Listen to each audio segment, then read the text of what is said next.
Hello friends, कैसे हैं आप सब लोग। मेरा नाम डॉक्टर अंकित कसवाला है। मैं पीडियाट्रिशियन हूँ, यानी कि बच्चों का डॉक्टर हूँ। देवकीनंदन हॉस्पिटल की यूट्यूब चैनल पे आप सबका स्वागत है। आज मैं आपको बच्चा का वज़न, नवजात शिशु का वज़न कब, कैसे और कितना बढ़ना चाहिए उसके बारे में थोड़ी सी जानकारी दूंगा। आज की जो सोसाइटी है वो हर एक चीज़ को दूसरों के साथ कंपेयर करने लगी है। यानी कि दूसरों के पास अच्छी गाड़ी है तो हमारे पास क्यों नहीं है, दूसरे लोग अच्छी जगह पे घूमने जा रहे हैं तो हम क्यों नहीं जा रहे हैं। यहाँ तक कि बच्चे का वज़न भी आजकल लोग दूसरे बच्चों के वज़न के साथ कंपेयर करने लगे हैं। आइए मैं आपको बताता हूँ कि बच्चे का वज़न जो जन्म टाइम पे होता है वो कौन से फैक्टर्स पे डिपेंड करता है। तो बच्चा जब गर्भ में होता है तब जीन्स के ऊपर भी बच्चे का वज़न डिपेंड करता है। यानी कि बच्चे के जीन्स जो है वो अपने माँ बाप से ट्रांसफ़र होते हैं, उसके ऊपर भी बच्चे का वज़न निर्भर करता है। बच्चे के माँ बाप, पेरेंट्स अगर जन्म के टाइम पे बहुत ही दुबले पतले थे तो बच्चे का वज़न हो सकता है कि थोड़ा सा कम ही हो। बच्चा जब गर्भ में होता है तब उसकी माँ कैसा खाना खाती है उसके ऊपर भी बच्चे का वज़न डिपेंड करता है। बच्चा जब गर्भ में होता है तब अगर उसकी माँ को बहुत ही ज़्यादा रोग है, या तो बच्चे की माँ को बहुत ही ज़्यादा इन्फेक्शन हुए होते हैं, या तो बच्चे की माँ बहुत स्ट्रेसफुल एनवायरनमेंट में या तो स्ट्रेस वाले वातावरण में रहती है, या तो घर में बहुत ही ज़्यादा झगड़े होते हैं, तो भी बच्चे का वज़न बहुत ही कम बढ़ता है।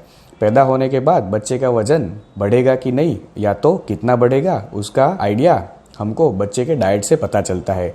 बच्चा अगर बहुत ही अच्छी तरह से माँ के दूध के ऊपर है तो बच्चे का वज़न अच्छी तरह से बढ़ सकता है। अगर बच्चे को बारी बारी से बहुत ही ज़्यादा इन्फेक्शन होते हैं तो बच्चे का वज़न कम बढ़ता है। या तो बच्चे को शरीर में कोई भी रोग है या तो हृदय के संबंधित बीमारी है तो भी बच्चे का वज़न कम देखने को मिलता है। अगर बच्चा स्ट्रेसफुल हाउस में या तो स्ट्रेसफुल एनवायरनमेंट में रहता है तो भी बच्चे का वज़न कम बढ़ता है। अगर घर में बहुत ही ज़्यादा झगड़े होते हैं तो बच्चा वो देख देख के डरता रहता है और बच्चे का वज़न उससे भी कम बढ़ता है। मैं आपको बताता हूँ कि जन्म के बाद जो बच्चे का वज़न होता है वो आगे जाके कितना और कैसे बढ़ता है। जन्म टाइम पे बच्चे का वज़न अगर 2.5 किलो से 4 किलो के बीच में है तो आपके बच्चे का वज़न आइडियल माना जाता है। अगर आपके बच्चे का वज़न जन्म टाइम पे 2.5 किलो से कम है तो वो बच्चा लो बर्थ वेट बेबी यानी कि कम वज़न वाला बच्चा माना जाता है। अगर आपके बच्चे का वज़न जन्म टाइम पे 1800 ग्राम से कम है तो हो सकता है कि उसको आईसीयू में या तो कांच की पेटी में दाखिल करना पड़ सके। और एक बात मैं आपको बताता हूं कि बच्चे का वज़न शुरुआत के 7 दिनों में 10% यानी कि 10% तक कम हो सकता है। यानी कि अगर आपके बच्चे का वज़न जन्म टाइम पे 3 किलो है तो हो सकता है कि शुरुआत के 7 दिन में उसका वज़न 2 किलो 700 ग्राम हो जाए। ऐसा इसलिए होता है कि बच्चे के जो बॉडी का फ्लूइड होता है वो वॉश आउट होता रहता है। अब अगले 3 से 7 दिनों में यानी कि 7 दिन की उम्र से 15 दिन की उम्र में बच्चे का जो जन्म टाइम का वज़न होता है वो बच्चा वापस गेन कर लेता है।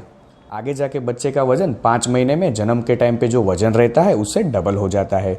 यानी कि अगर आपके बच्चे का वज़न जन्म टाइम पे 3 किलो था तो अब उसका वज़न 5 महीने में 6 किलो होना चाहिए। ये एक आइडियल वज़न है।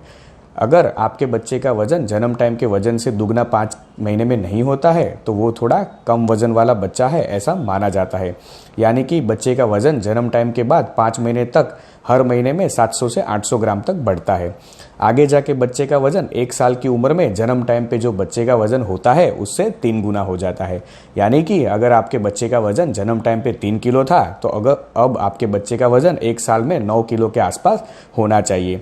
1 साल में बच्चे का आइडियल वज़न 10 किलो होता है। अगर आपके बच्चे का वज़न आइडियल वेट से यानी कि 1 साल की उम्र में 10 किलो जो आइडियल वेट माना जाता है उससे 80% भी है, यानी कि 8 किलो या 8 किलो से ऊपर भी है तो भी आपके बच्चे का वज़न अच्छा ही है, ऐसा माना जाता है। अगर उसका वज़न 1 साल की उम्र में 8 किलो से कम है तो आपको थोड़ा और मेहनत करने की ज़रूरत है। उसके बाद आगे जाके बच्चे का वज़न 1 साल से लेके 7 साल की उम्र तक हर साल में 2 किलो एवरेज बढ़ता है।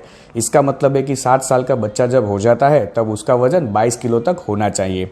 अगर आपके बच्चे का वज़न 7 साल में 22 किलो नहीं है तब भी आपको चिंता करने की ज़रूरत नहीं है। लेकिन 22 किलो के 80% तक अगर आपके बच्चे का वज़न है तो वो आपका बच्चा हेल्दी है।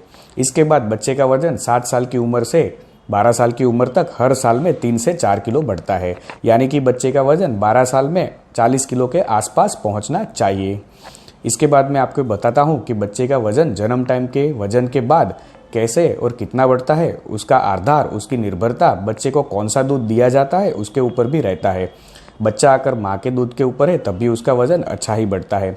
लेकिन हमारे समाज में ऐसी मान्यता है कि बच्चे को ऊपर का दूध गाय का, भैंस का या तो पाउडर का देना ही चाहिए, तब भी उसका वजन बढ़ेगा। ऐसा बिल्कुल भी नहीं है। हाँ, हो सकता है कि जो बच्चा माँ के दूध के ऊपर है, उससे जो बच्चा गाय के दूध, भैंस के दूध या तो पाउडर के दूध के ऊपर है, उसका वजन ज़्यादा बढ़े। फर्ज करो कि 2 बच्चे हैं, एक है करण, एक है अर्जुन। अगर करण को जन्म के टाइम से सिर्फ माँ के दूध के ऊपर रखा है और जो दूसरा बच्चा है अर्जुन, उसको हमने पाउडर मिल्क के ऊपर रखा है, तो जो करण है उसका वजन 5 महीने में 6 किलो तक पहुंचेगा। लेकिन जो अर्जुन है, हो सकता है कि उसका वजन जन्म के बाद पाउडर मिल्क के ऊपर रखने के कारण 3 किलो से 8 किलो पहुंच जाए। तो ऐसा बिल्कुल भी नहीं है कि जो अर्जुन है वो करण से बहुत ही ज़्यादा हेल्दी है। कहने का मतलब ये है कि अगर आपके बच्चे का वजन दूसरों बच्चों से बहुत ही ज़्यादा है तो इसका मतलब ये नहीं है कि आपका बच्चा हेल्दी है। बच्चे का हेल्दी होना उसके फिजिकल और मेंटल स्टेटस से पता चलता है। अगर आपका बच्चा जो माइलस्टोन यानी कि जो भी नई नई चीज़ें सीखना टाइम पे सीखता है, तो ही आपका बच्चा हेल्दी है, ऐसा माना जाता है। इसके बाद मैं आपको बहुत ही महत्वपूर्ण चीज़ बताता हूँ। डिलीवरी के बाद माँ जब अपने बच्चे को छाती पे लगाना शुरू करती है तो वो एक कॉमन गलती करती है। वो क्या है? तो अगर आप अपने बच्चे को बारी बारी पे दोनों छाती पे लगाते रहते हो साइमल्टेनियसली, तो ये बहुत ही गलत चीज़ है। आपको क्या करना है कि आपने फ़र्ज़ करो कि लेफ्ट साइड पे अपने बच्चे को दूध लेने के लिए लगाया है। अब आपके बच्चे का भूख मिट गया है और आपने बच्चे को सुला दिया है, और जब दूसरी बार आपके बच्चे को भूख लग रही है और आपकी लेफ्ट साइड की छाती पे अगर दूध अभी भी बाकी है, तो आपको उसी छाती पे लगाना चाहिए। ऐसा इसलिए है कि जब छाती का भाग में दूध आधा हो जाता है तो जो नीचे वाला दूध रहता है उसमें फैट का माध्यम बहुत ही ज़्यादा होता है, तो उससे आपके बच्चे का वज़न थोड़ा बढ़ने का चांसेस रहता है। तो आई होप कि आप समझ गए होंगे कि बच्चे को आपको बारी बारी पे दोनों साइड पे लगाना नहीं चाहिए। अगर दूसरी बार बच्चा भूखा हुआ है और वही साइड पे दूध अगर बाकी है तो आप उसी साइड पे लगा सकते हो, लेकिन अगर फिर तीसरी बार भूखा है बच्चा तो आप उसको छाती चेंज करवा सकते हो। आई होप कि मेरा ये वीडियो आपको अच्छा लगा हो। अगर अच्छा लगा है तो प्लीज़ लाइक कीजिए, शेयर कीजिए और मेरी यूट्यूब चैनल देवकीनंदन हॉस्पिटल को सब्सक्राइब कीजिए। Thank you for watching this video. Thank you so much.